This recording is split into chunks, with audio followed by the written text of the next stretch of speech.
Mark Sullivan had it all: wealth, power, and a private airstrip that let him soar above the world's petty problems. But when his HOA decided they owned the sky, led by the iron-fisted Linda Carver, they crossed a line no one could come back from. Fines, harassment, and then, unbelievably, mercenaries shooting at his private jet. Mark didn't just fight back, he called in the Pentagon. What followed was a spectacular collapse of tyranny that will leave you questioning who holds the power. Buckle up, this is a story you won't forget. Mark wasn't born with a silver spoon. Every dollar of his fortune came from grit, sharp investments, and knowing exactly who to charm or outmaneuver. His crown jewel? A 30-acre estate in an elite gated community, complete with a private aerodrome. His Gulfstream G700 wasn't just a plane, it was a symbol of freedom: leather interiors, mahogany paneling, a bar that screamed luxury. No TSA, no delays, just Mark and the open sky. Perfection. Until the HOA decided to make his life hell. This wasn't your average neighborhood. These were HOA zealots, people who treated mailbox uniformity like a sacred vow. From the moment Mark moved in, they despised him. Fines arrived like clockwork. Overgrown hedges, non-compliant driveway gravel. Mark paid them off, sometimes tossing an extra just to rub it in. Then came the noise complaints about his jet, as if their leaf blowers at dawn were whispers of nature. He ignored them. His airstrip was FAA approved, county sanctioned, untouchable. Or so he thought. One morning, a red-stamped envelope hit his mailbox. Urgent violation notice. Mark expected another fine. Instead, it demanded he dismantle his airstrip within 30 days or face legal action. He laughed.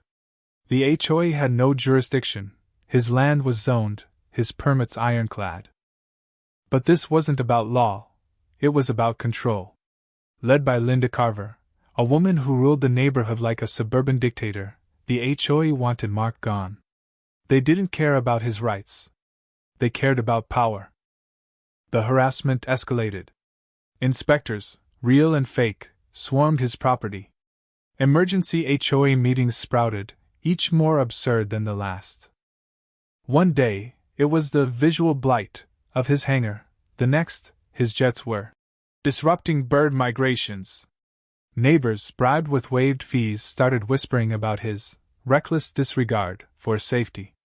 A petition circulated to shut down his airstrip. Mark didn't blink. Petitions meant nothing when you owned the deed. Then came the morning that changed everything. Mark was on his veranda, coffee in hand, savoring the quiet. A sharp crack shattered the air. Then another.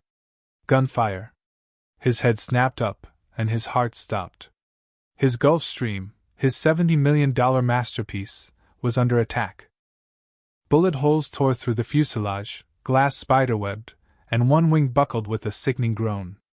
Mark's coffee hit the ground as he leapt up, eyes darting to the source: 3 black SUVs just beyond his property. Men in tactical gear, rifles raised, moved with military precision. This wasn't a prank. This was war. Mark's fingers flew across his phone, dialing a number few people had. "Get here!" "No!" he barked. No names, no explanations. The man on the other end knew exactly who he was. As Mark watched, the shooters lowered their weapons, nodded to someone unseen, and drove off like it was just another day. His jet smoked, his runway glittered with shell casings, and rage burned through him. The HOA hadn't just crossed the line, they'd obliterated it. The police were useless. 2 officers strolled in, notepads out, looking like they'd rather be anywhere else. "Any evidence?" one asked, eyeing the bullet-riddled jet. Mark gestured at the wreckage. "You mean this?" The older cop sighed. "No video, no case." Mark's stomach churned as he checked his security system, every camera feed gone. His military-grade setup, designed to withstand anything, had been wiped clean. He stared at the cops, jaw tight. "If I shot up a car in broad daylight, would you need video then?" The cop chuckled. "We'd have you in cuffs before you reloaded." Mark's blood boiled. but he held it together. Not yet. The next morning, a new HOA letter arrived. Your aircraft is a safety hazard. Remove it immediately.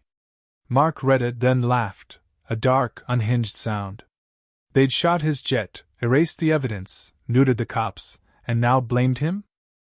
This wasn't just bold, it was suicidal. Mark didn't call a lawyer or the FAA. He dialed a number that didn't exist in any directory. The line rang twice. A voice answered, low and amused. Been a while, Mark. Mark's grip tightened. I need a favor.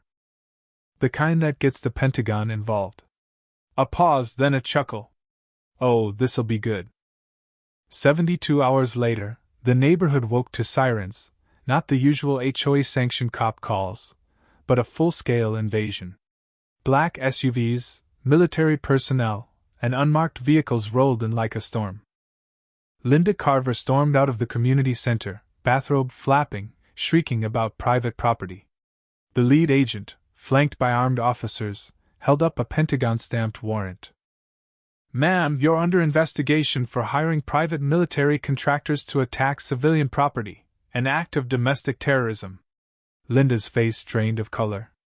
We were just demonstrating safety concerns. The agent didn't flinch. By firing live rounds.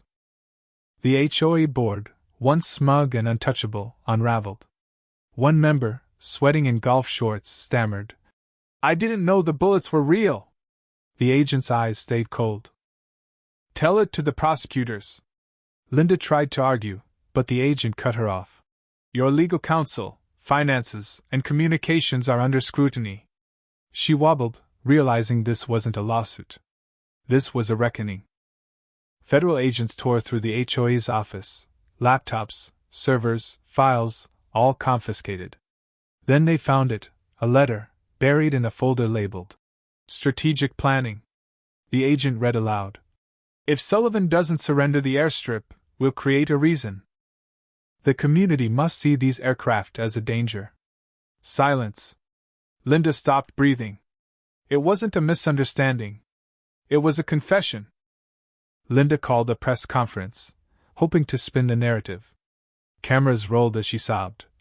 We just wanted to protect our neighborhood. It was a mistake. But as she spoke, a news banner flashed. Pentagon confirms incident as armed provocation against civilian infrastructure. Her voice faltered. The room froze. Federal agents entered, warrant in hand. Karen Carver, you're under arrest. Cuffs snapped on. Cameras caught every second, her empire crumbling live on national TV. 2 weeks later, the HOA was gone. Board dissolved, accounts frozen, assets liquidated.